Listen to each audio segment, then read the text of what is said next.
34-бөлүм. Теңир Мусага мындай деди: Ташты жылмалап, мурункуга окшош эки лоок жаса.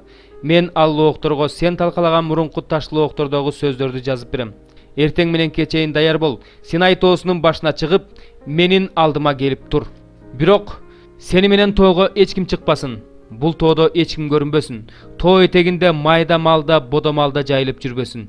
Муса таш жылмалап, мурунку таш лоокторго окшош эки таш лоок жасады. Эртең менен эрте туруп, Теңир буйругандай Синай тоосуна чыкты. Колуна эки таш лоокту алып алды. Теңир булут ичинде төмөн түшүп, Мусанын жанына келип токтоп, өзүнүн ысымын Жахаба деп жарыялады. Анан Мусанын бет алдынан өтүп, мындай деп сүйлөдү: Теңир пендесин сүйгөн, ырайымдуу, сабырдуу, кайрымдуу акыйкат Кудай. Теңир миңинчи тукумга чейин ырайым кыла турган, айыбын, кылмышын жана күнөөсүн кечире турган, бирок жазасыз калтырбай турган, ата бабаларынын айыбы үчүн 3 жана 4 тукумуна чейинки балдарын жана балдарынын балдарын жазалай турган Теңир. Муса ошол замат жерге жыгылып Кудайга таазим кылды. Анан мындай деди: О эгедерим, эгерде мен сенин алдыңда ырайым тапкан болсом, анда эгедерим биз менен барсын. Анткени бул эл моюн сунбас эл. Биздин мыйзамсыз иштерибиз менен күнөөлөрүбүздү кечир, бизди өз элиң кылып ал.